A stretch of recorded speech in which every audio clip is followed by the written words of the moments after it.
Straight Tuned in to the show where you learn the discipline to show up day after day to do the work, the confidence to put yourself out there boldly and authentically, and the mental toughness to continue showing up, doing the work, putting yourself out there even when the success you expected to achieve is yet to be achieved. And on top of all this, we're not done. You need a huge dose of personal initiative. What is that? That's the go-getter energy that moves me, you, him, her, them, and they to go make things happen instead of waiting for things to happen. We put all this together in one bundle, one package, one mindset, one method, one philosophy, one book, one show. This daily masterclass, yes, you heard me correctly. I did not stutter. Daily masterclass that is known as Work on Your Game. My name is Dre Baldwin, also known as Dre All Day, and welcome to the show. I want to congratulate you on making an excellent decision of investing in yourself, time-wise, and being here today, because time is the most valuable resource you have. You could be anywhere in the world, but you're here with me. I appreciate you for that. You should appreciate yourself for that. Today's topic, the biggest challenges facing Black America right now.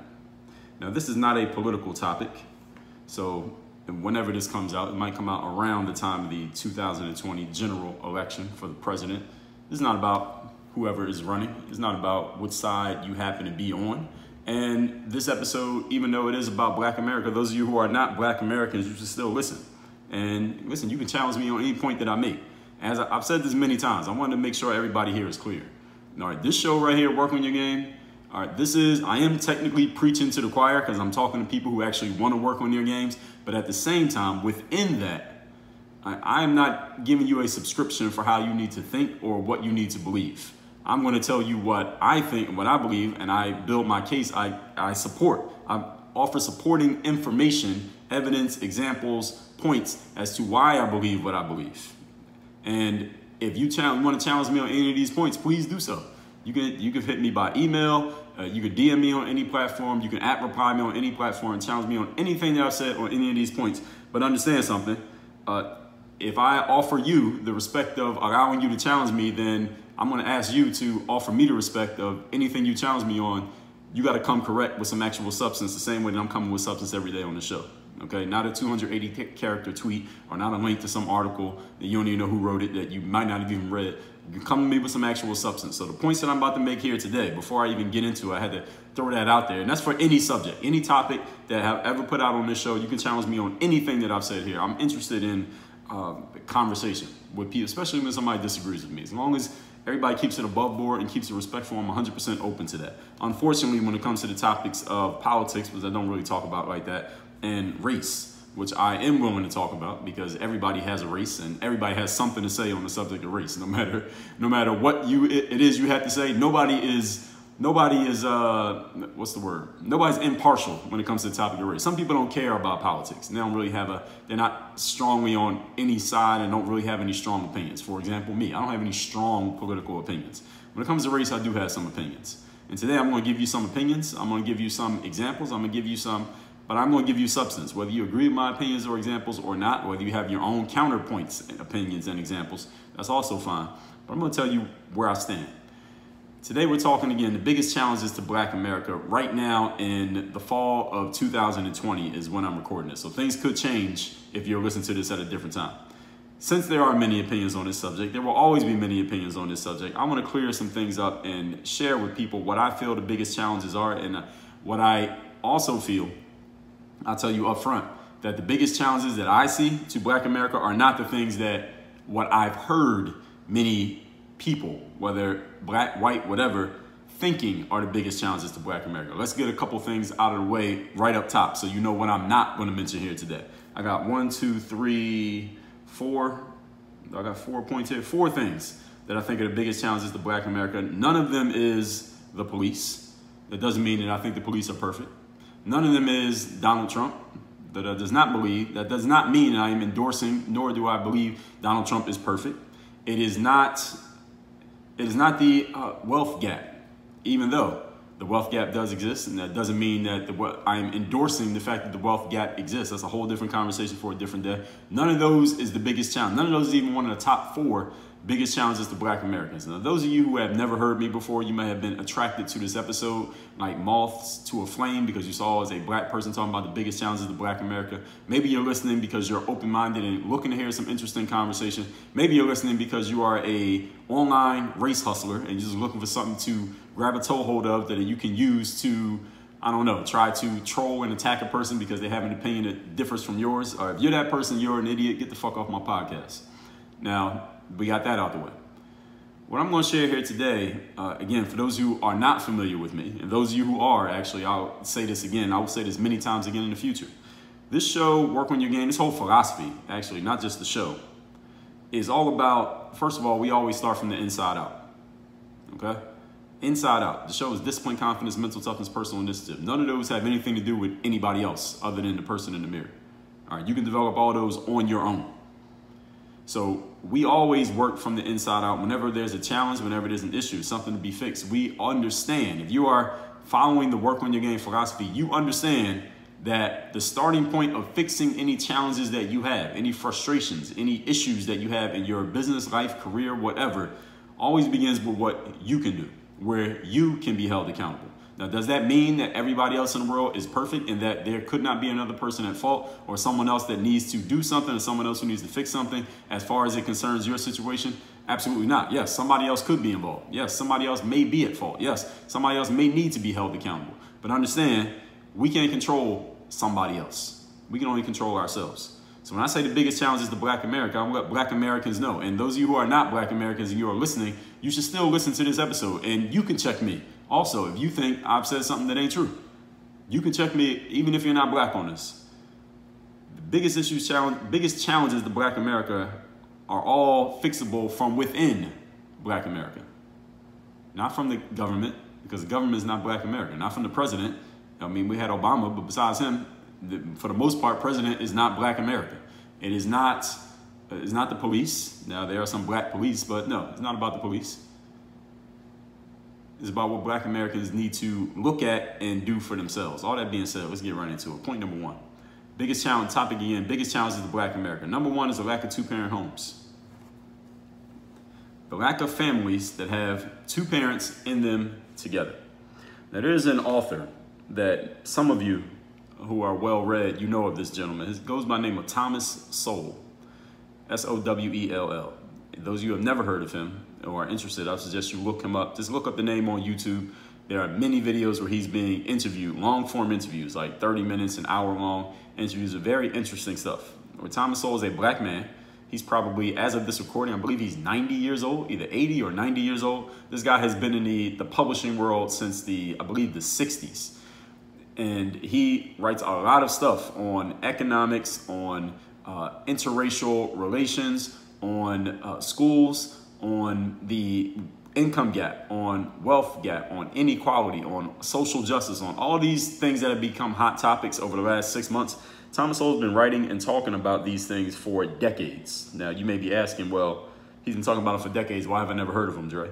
I'll tell you why you've never heard of Thomas Sowell, because Thomas Sowell is not sensational. He is not a person who's going to use a ton of hyperbole to get his point across. He is not going to attack anyone personally to get his point across. He does not draw a whole lot of attention to himself. He is not a brand. He is not an influencer. He doesn't have his own, I'm pretty sure he doesn't have his own podcast. As if he did, I'd be listening to it. And if he does, then I will start listening to it. Thomas Sowell is basically he's an academic. He is a writer. He is a publisher. He is a well-read individual. He's a very he's a thinker, is I think the best, if I had to describe him in one word. That's who Thomas Sowell is. If you're not familiar with the man, look him up on YouTube. He is also on Twitter.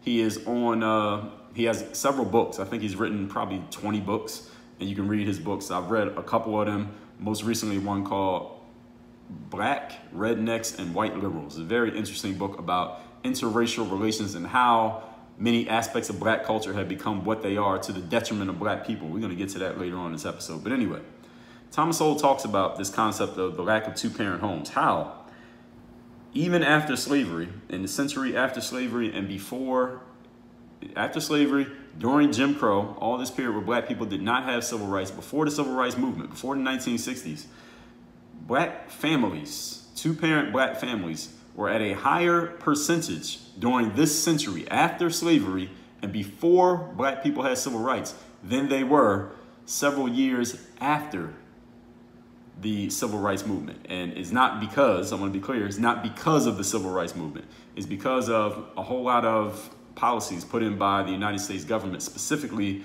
the welfare state, Was those of you who don't know what welfare is, it was basically, again, I'm not an economist, so don't let me get too deep in this, deep over my head in the deep waters of this. But welfare basically incentivized, it was unintendedly incentivized families to not have two parents in the home, because welfare would basically fund a family if there was a single parent in the home. So what happened with black families is the welfare state caused people to stop staying together, black families specifically, to stop staying together just so that welfare could be collected. So then neither of the, well, it was only one parent left, that parent didn't have to go out and work. And the lack of two parents in the home there have been many studies done. You can look them up and read them yourself on how children who grow up in families without both parents disproportionately to other children who grow up with both parents end up as criminals, make less money, do not have as much success, happiness in their careers overall. Now, again, there are plenty of studies that have been done on this, and I think most people would agree to this. I don't think anyone is hearing this and saying, oh, that doesn't make sense. Most people agree to this point. Yet a lot of people don't really want to talk about it when it comes to challenges for black Americans, simply because, and I'm going to get into the reasons why for this later on in this episode. One of the main reasons is because then there's nobody to blame. And I'm pausing there just to let that sink in. For those of you who are not black, if you follow social media, you see what's going on. You see who's saying what. Now, the things that I'm saying right now, if you're not black, I don't suggest you go out and say these things. If you are black, I suggest you not go out and say these things unless you are articulate enough and have the emotional fortitude to deal with the possible blowback you may receive for saying it. I can deal with it, so I can say these things. Studies have shown that families without both parents have kids who perform worse in school, they are worse at reading, and they are more likely to live in poverty. Many studies have been done on this, as I just said. This is the #1 challenge to black America, is the lack of two-parent homes. If the number of two-parent homes increased, the situation for black Americans would, as a whole, rise. This is my belief. That's the first point. Point number 2.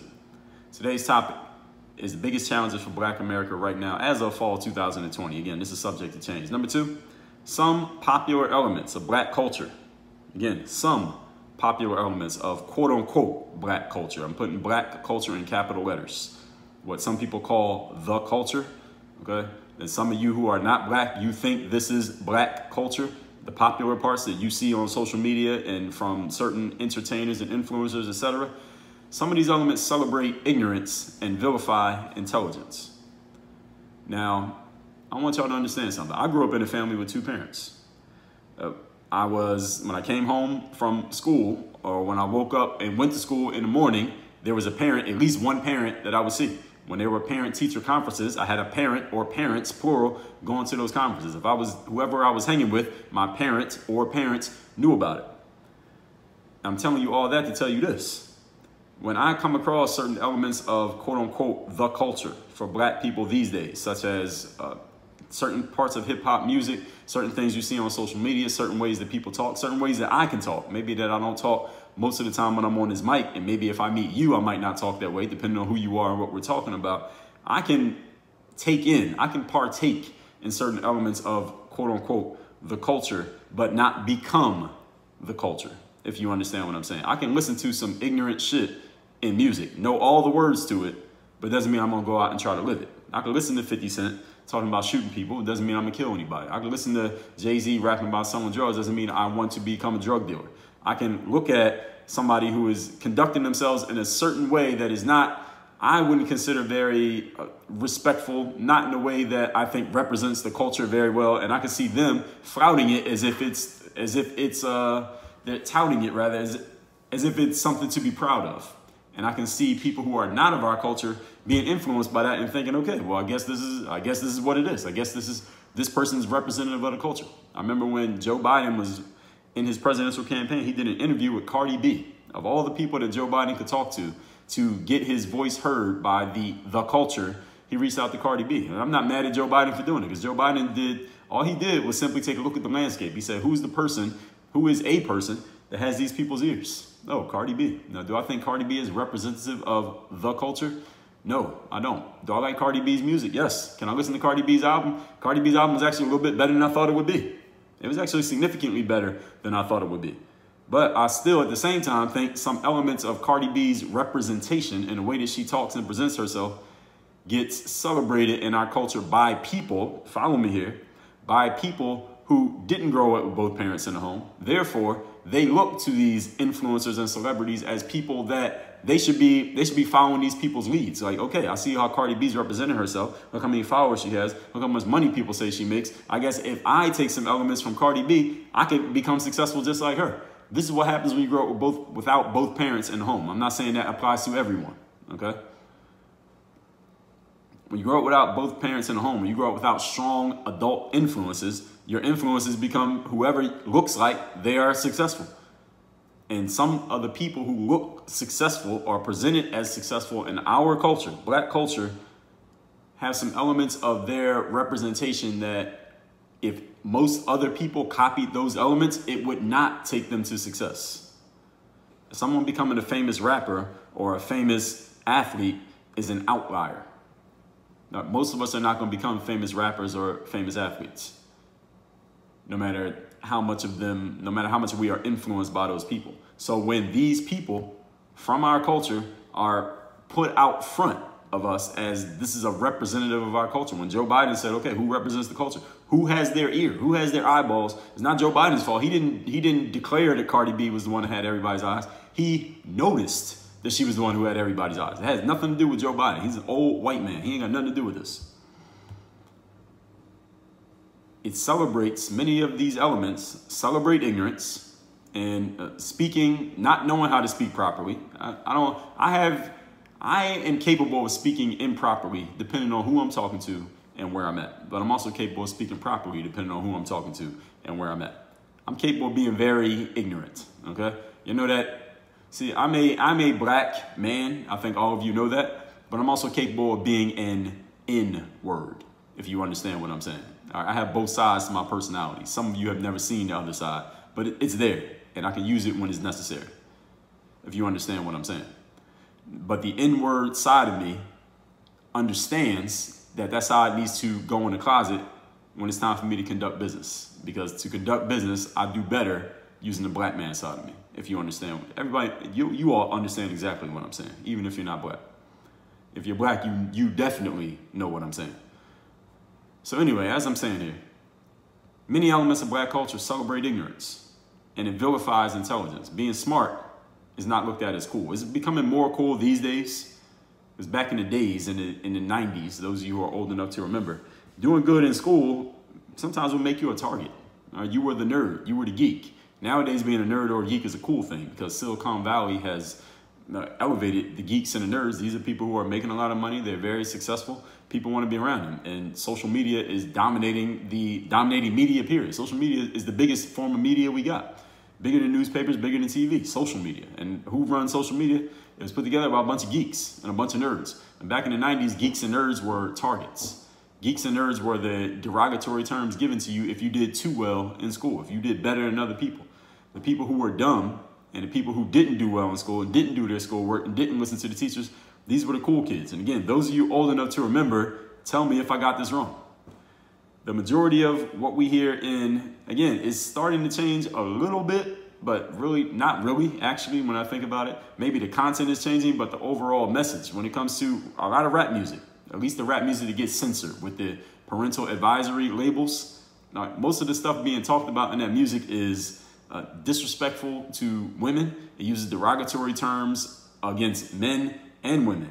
It promotes things like drug dealing, drug use, violence, things that actually don't help you. Things if you actually went out and did them, you would end up dead or in jail or just not a successful individual. And let me be clear, I love rap music. I listen to rap music all day, every day. When I work out, I'm listening to rap music. I can recite entire rap albums. I can recite entire albums of rap music without the words, all right? And I know all the B words and the N words included. That's 100% fact, okay? So I'm not knocking rap music. I want to make sure everybody heard me perfectly, just in case somebody tries to take this out of context, which they might already did.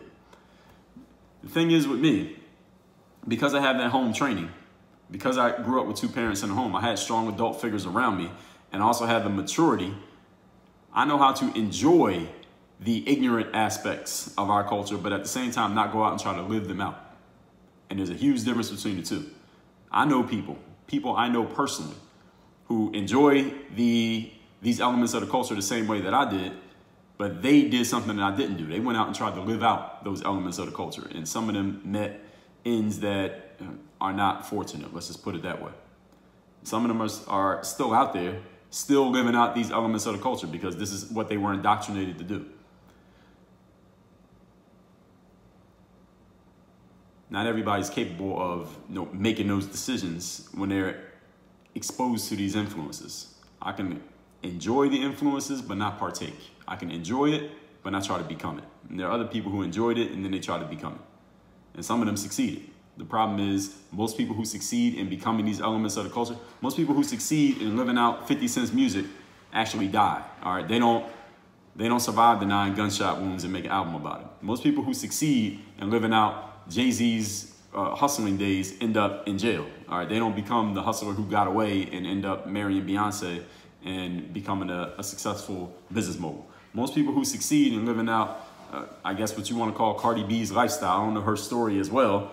I don't know her story as well as I know a 50 Cent or a Jay-Z. They basically strip until they're no longer capable of doing so, and then they're done and they're used up, and you don't ever hear from them. We don't know their names. When in school, doing good, talking properly, as I just said, that was seen as acting white. There was a time, I don't know if people still do that. Those of you who are younger generation, you can let me know if people still say stuff like that. But when I was in school, if I emitted a properly enunciated sentence at the playground, for example, somebody would say, "You sound like a white boy," and everybody would laugh. It was a joke. And it was a real thing. Being dumb was cooler than being smart. Again, that is changing a little bit these days. Again, those of you who are younger, you can let me know. And any of those who were kids back then, who had this idea that being dumb was cooler than being smart, you were acting white if you spoke properly. Many of those kids from my generation, guess what they're doing now? They got kids, they're parents now. Are they teaching the same thing? I don't know. I'm not in everybody's house. But those of you, y'all are out there, you know, you tell me. Point number 3, topic here today. Biggest challenges facing Black America is that we as Black people have become followers. We don't think or do for ourselves. I just did an episode not too long ago, a couple days ago, about how to do for self. Masterclass number 1621. So I want everybody to understand here, if you didn't already know, any general criticism, any critique that I offer to anyone, whether I'm talking to a general person, whether I'm talking to a specific group, if I offer you a critique, I'm also going to tell you how to fix it. I'll tell you, listen, I did an episode on that. I wrote a book on that. I did a video on that. If I ever offer a critique or some type of criticism or say, this is something that's being done wrong, or this is the reason why you had this problem, and I don't tell you, or I don't refer you to something that tells you how to fix it, you let me know. But I think over 1,600 episodes of this show I think I've covered anything I've ever criticized. I've given you a way to fix it. But if I haven't, you let me know. Again, point number 3 here again, we're followers. We don't do for ourselves. Anytime a white politician jumps up and says, hey, America/white people are to blame for the plight of blacks, or something to that effect. They may not say it in so many words. A lot of Black people, especially people who are supposed to be our quote-unquote leaders, the race hustlers out there, I'll get to them in a minute, we eat it up without a second thought. Like, yeah, it's about time those white people recognize that they're the cause of this problem. If any non-Black person was to make a video or a podcast article, a podcast episode or an article, or write something in a book about how Black people are victims of America, a white person saying Black people are victims of America, America owes something to Black people, America has been terrible to Black people. If a white person says something like that, Black people will even go as far as, Black people will first of all love this individual. That white person will be embraced heavily by Black America, by the quote-unquote culture. Again, not by all Black people, but by the quote-unquote the culture. These are the people who, a lot of whom don't have much going on. So they get on social media every day and just look at what some Black leader, quote-unquote, I use the term loosely, race hustler, tells them that they should believe, tells them what they should think. So they say, oh yeah, let's embrace this white person who just told us that we're victims of America. Let's quote unquote draft this person to our team as a joke. This is a running joke you see on social media. If a white person says some positive things about how Black people are victims, black idiots say things, oh yeah, let's draft him to our team and let's get rid of and then they'll fill in the name of some black person who says something that holds black people accountable. Let's get rid of that person holding us accountable and let's draft this person who tells us we're a victim. And again, those of you who follow the culture, you know exactly what I'm talking about. Tell me if I'm wrong. If a loud black voice blames the white man, blames the police, blames the government for some problem amongst black people, that person, that loud black voice, but they're going to get a few thousand eager disciples who will happily amplify that message. These are the people that I call them race hustlers. And again, we'll address the race hustlers in a minute. These are the people who, we can address the race hustlers now. Let me define what a race hustler is. Race hustlers are black people or people posing as black, like Shaun King, who is a white man pretending to be black or pretending to represent black people. He's not even half black. The race hustlers are people who, as black folks, their full-time job is to look for things, statements, evidence, quote unquote, facts, quote unquote, that reflect why black people should be mad at either white people, the police, the government, or another black person who says something that doesn't go along the lines of what the race hustler wants everybody to say. Now, let me tell you why the race hustler is a hustler and what their real game is. The race hustler's only job is to keep sheep-thinking black people, sheep-minded black people. Everybody knows what a sheep is, right? All right, they're flock animals that will follow a shepherd to the edge of a cliff and walk right off if that's what the shepherd does. All right, these race hustlers, they look for sheep-minded black people to follow their lead, and they are leading them. Now, where they're leading them to is a different question, but they're leading them to follow their lead on, here's why we need to blame this white person, this government official, this institution, this system for our situation. Race hustlers, let me tell you something race hustlers never do. Hold themselves or their sheep accountable. They never say to black people, no race hustler will ever stand in front of a group of black people and say, here's what we need to do for ourselves. Let's forget about anything about blaming white people. Let's talk about what we need to do for ourselves. Let's talk about looking in the mirror. Now, if they do say that, it'll only be 5% of their speech. The other 95% will be telling the sheep why the white man is to blame. Now, why is this? Why does the race hustler do this? What is the angle behind that? The reason why the race hustler does this is because think about it. I mean, how much work does it take to blame somebody else for your situation? If you conclude that the reason you're in the situation that you're in is somebody else's fault, how much work do you need to do? Zero. All right, it's somebody else's fault. So all you got to do is just keep talking about why it's somebody else's fault while you ain't doing nothing. You don't have nothing going on. You can just keep blaming the other person for your situation.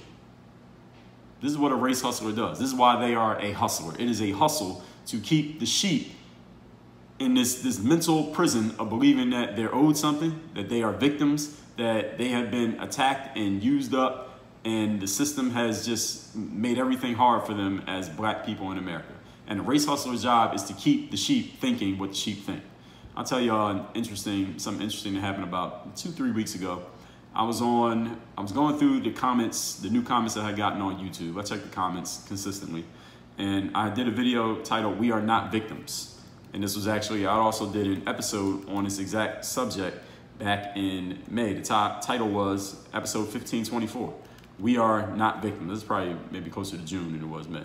And the video came out on YouTube months later. But there was a gentleman, assuming he was black, he left a comment arguing with me, believe this, arguing with me, telling me why he and we, by extension, he said, "Dre, you're wrong on this. We are victims in America."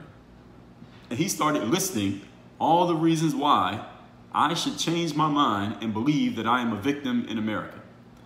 Now, I didn't argue with this gentleman because one thing that I've learned, I mean, in 15 years being on the internet and just 15 years being alive at the same time, is that changing people's minds is a business that I don't want to be in. I'm not in the business of changing people's minds. I'm in the business of helping people who want to be helped.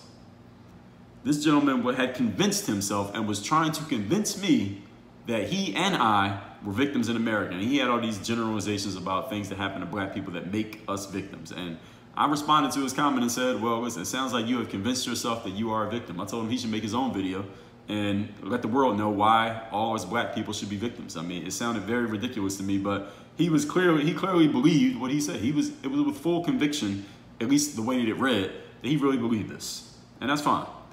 I would assume that this gentleman, either he is an avid follower of a couple of these race hustlers out here, or once he comes across one, all right, he will be a loyal supporter of one of these individuals. All right, the followers of race hustlers don't like what I talk about. I'm not that much on their radar, because I'm not, even when I say things like the things that I'm saying right now, I still try to be measured. I try to be fair, and I try to be objective. I don't try to be, I don't try to be sensational just for the sake of being sensational. If I did, there'd be a lot more people to know about me, but a lot of those people would really hate me and be really antagonistic towards me. I try not to go that route, because I don't want to do that just to get more attention. I'd rather get it on the merit of actually having some real substance. And there are other people who go other ways, but listen, to each their own. But if I talk like the race hustlers, I think I'm objective enough, I'm good enough, smart enough, and goddamn it, people like me, right? I think if I talk like the race hustlers, I could be as popular as, Oprah Winfrey out here, just off of vilifying white people. I think I could put words together well enough that I could do it. And most of the race hustlers that I've seen, taking a look at their backgrounds and what they do, most of them don't even have much to their resumes, except this race hustling thing. But this thing ain't going away. This is a full-time career job. It's like being on the Supreme Court. All right, they can never be removed from this job as long as they want it. And that's just the deal. And we're on point number 3. We are followers as black people. We wait for somebody to tell us what to think. We wait for somebody to tell us what our opinion should be. And then if anyone happens to come out, black person or non-black person, with an opinion that goes against the consensus of what the race hustlers have told the sheep-minded black people to believe, that person gets attacked for coming out with that opinion. This could be a black person being attacked, or a white person, an Asian person, anybody who's not going along with the agenda, they will be attacked if you say anything that could possibly offend the beliefs of the sheep. And this is a very easy job to get. So any of you who doesn't have a job, you're looking for a job, doesn't matter what color you are, just start race hustling. Just start coming up with material that makes black people believe, or further indoctrinates black people to believe, that they are victims of America, victims of white people, victims of the cops, victims of the system, and none of it is their fault. Anything that fits any one of those points, ideally all of them, you will have a full-time job. Now, I don't know exactly where the money comes from, but you can figure that out later, okay? Point number 4. Topic here today, biggest challenges facing black America. 4th thing is the non-black savior. Usually this is a white person, because as far as I can tell, other races don't really get involved in anybody else's business. All right, that's how other races get ahead. They focus on what they need to focus on. And when I do live streams and I've talked about this subject, I've had people come in and say, I've had black people from Nigeria, Africans, say, Dre, you are absolutely right. Here in Africa, we don't have the same mentality that a lot of those black Americans have. We understand the difference between a black American and an African.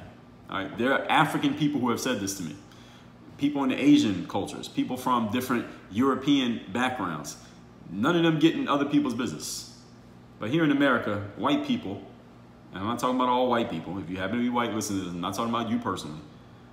Some white people have appointed themselves saviors of black folks. There are white people who will argue with me, believe it or not, when I say things like what I'm saying here today, who will argue with me that I'm wrong and provide me reasons why black people are actual victims. This is an example.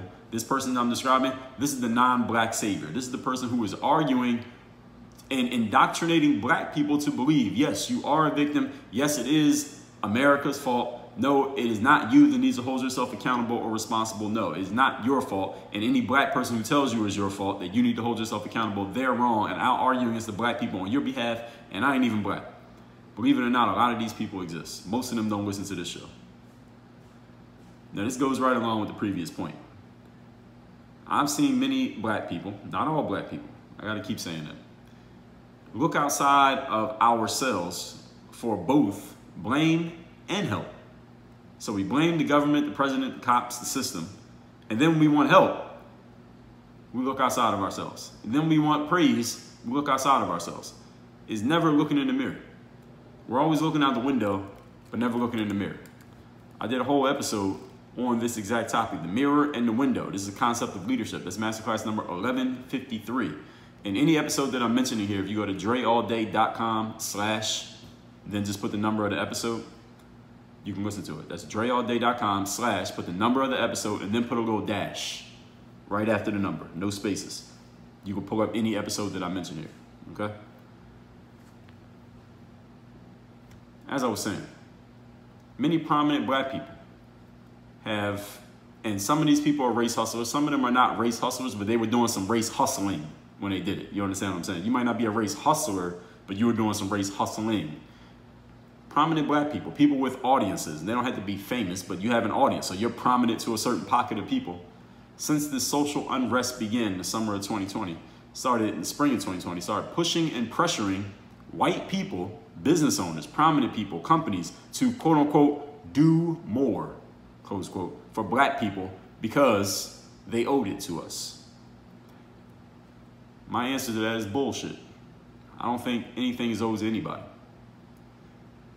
The white people who were pressured, bullied, forced, scared into quote unquote, or into quote, doing something, close quote, for black people in the spring and summer of 2020 through forming committees and giving donations and committing to X number of dollars they're going to give to this program and that program over the next 15 years. I mean, we saw a whole lot of this. Some of you might work at some of those companies that did it. There's so many of them. I'm sure somebody who's listening knows, you have firsthand knowledge of these things. These people were bullied into doing these things. I think it was bullshit because you didn't take from us in order to get what you got. If you took something, you didn't take it, you earned it. You might have sold me something, and now because I kept buying from you, you have stacked a lot of money, and now I'm broke because I've been buying from you. You stacked the money. Doesn't mean you owe me anything. There's not an unfair situation. Just because the outcomes are different, ladies and gentlemen, doesn't mean the system is unfair. Just because you spend money with a company doesn't mean the company owes you money. Doesn't mean the company owes to give back to you. Doesn't mean they owe it to you. Now, if they want to, that's different from them owing it to you. What I saw a lot in the spring and summer of 2020 was a lot of companies being bullied and pressured into giving back and saying it's because they felt like they needed to or they wanted to. But we all know they were being bullied because if they really wanted to do it, they would have did it before it was a trending topic. Can we all agree on that? A lot of companies and people were shamed into believing they had to do something for black people. Well, the thing that I was thinking is more of those that I saw, the more pledges I saw being given. I said, all right, when are black people going to do something for black people? Why are we looking at white people to do something for us? Why are we looking at the government? Why are we looking at this corporation? Why? What about us doing for ourselves? Which is what I talked about in the episode on Do for Self just a couple days ago. Also, on top of all that, let's just say the companies really did want to. Let's say that you say, well, Dre, maybe they wanted to just give money. Maybe they just felt like it was time for them to give money. And it happened to coincide with the social unrest. Okay, let's say you're right. All the money, the initiatives, the committees, and the donations in the world will not be the solution for black people. You know why? As I just told you not too long ago, we cannot manufacture equality. All right? No amount of money or committee can create equality unless people are making different decisions and thinking differently. Life is inherently unfair. For those of you who didn't know, it is inherently unfair. Everyone does not have the same situation, and nor will we ever. The imbalance between what one group has and what another group has is not always a result of a systemic issue. It's not a result of any type of racism or colorism or any other ism that anybody could paint as unfair. Often it's a result of choices. Choices being made by maybe past generations. Maybe some choices that your parents made or their parents made have led to you being in the situation that you're in right now. You can probably agree to that. Some of the decisions that my parents made led me to being born into the situation I was born into. I didn't ask for it. It's just what I got. And you were born into the situation you were born into because of decisions that your parents and their parents made. And that's just what it is. And if your situation is way better than mine or mine way better than yours, that doesn't mean it's unfair. It doesn't mean I need to give some of what I got to you just because I happen to get more lucky than you did, at least at the start. Because we both have a lifetime of choices to make.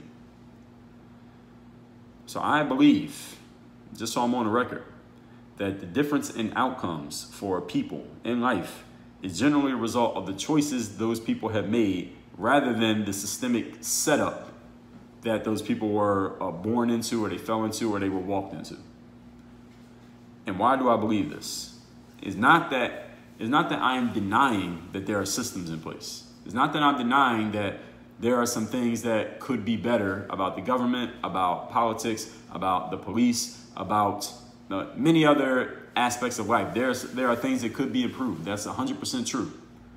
The problem with pinning everything on these things need to change and these people need to change, the problem with pinning everything on that mindset is that you have no control on if or when they actually change. And that's a problem, because what are you going to do if they don't? What if they do change, but they won't change for 80 years and you're already dead? What do you get out of it? What can you do now to help yourself and help your fellow man? What can you do to help your fellow black person right now? You, black person who's listening to this. That has nothing to do with somebody else doing something, but you doing something. This is what we call personal accountability. We call this personal responsibility. This is effort, folks. This is work. It's not easy. It requires a certain level of mental toughness. It requires a level of discipline. It requires a level of confidence in yourself. And it requires personal initiative to actually put into action. And a lot of people don't want to do that. It's much easier to point the finger and hope that somebody else changes first. Problem is we have no timetable on forcing that change from other people. So the quote unquote fight for change that went on in the summer of 2020, and I suppose is still going on. All right, that fight can't be won unless the change is happening on the inside. And if the change is happening on the inside, then it's not a fight. It's just a decision. Y'all notice that? Let me say that one more time just to make sure you caught it. Over the summer of 2020, I'm seeing people, I see ads and commercials and people talking like, yeah, we got to continue this fight for change. And I'm like, why is changing a fight? It shouldn't be a fight to have to change.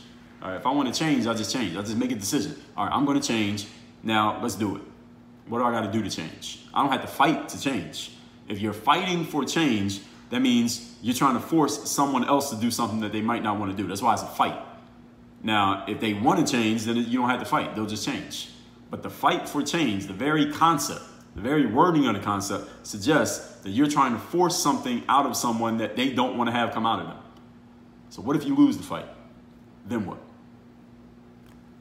I don't think anyone's ever asked that question, and I definitely know nobody's answered it. But if somebody who's listening has an answer, I would love to hear it. Let's recap today's class, which says the biggest challenge is the Black America right now. Point number one, the lack of two-parent homes. There are plenty of studies that show families and people who grow up in families without both parents perform worse in school, generally speaking, have lower reading levels, and more likely to live in poverty, make less money, be less successful, and be less happy overall in life. Number two, some popular elements of black culture celebrate ignorance and vilify intelligence. The parts that celebrate ignorance and vilify intelligence become super popular, and they get mimicked, they get copied, and then more and more people are doing them, and it perpetuates ignorance throughout our community. Now, again, I enjoy the ignorance, but at the same time, I'm wise enough and I have enough home training to separate the ignorance from what my actions should be. And there are many people, because they don't have strong adult figures in their lives, they can't separate it. So then they end up living it out. And most of them do not hit the lottery like the famous people. And they end up the statistics rather than the stories of people who live out that ignorance. Everybody understand that? And point number three, we are followers. We don't think or do for ourselves. Any white politician who jumps up and blames themselves for the plight of black people love it. If a non-black person talks about how black people are victims of America, black people want to draft them to the team. And if a black person or a white person comes out and says, you know what, black people are the problem, nobody wants to hear it. That person gets attacked and vilified in the culture, quote unquote, because they're not mimicking the party line of we are victims and it's America's fault. Point number four, the non-black savior. This is the person who comes out and lets black people know, hey, I'm on your side. No, Black Lives Matter. This is America's problem. This is my problem as a white person. We need to do more. We need to recognize it. We need to understand, that if we're silent, silence is violence. This is Greg Popovich and Steve Kerr, two NBA basketball coaches who went on their own podcast in the summer of 2020 and basically apologized for being white. I talked about this on my Instagram story the day that I heard it. I said, these two dudes are on here apologizing for being white in America. You didn't do anything to anybody. Why are you apologizing? Because they felt the pressure from the culture and because they both worked with a bunch of young black people, they felt pressure from the culture that they had to come out and apologize for being who they were, simply because they didn't want to deal with the blowback if they didn't do that. And this is all perpetuated by the handful of race hustlers out there whose very job is to keep black, sheep-minded individuals believing that everything is the fault of the government, of a system, of white people, of politicians, of police, therefore never holding themselves/ourselves accountable. And the race hustlers' very job is to keep the sheep being sheep. The problem with being a sheep, ladies and gentlemen, is they walk in the slaughterhouses. Work on your game. Dre, all.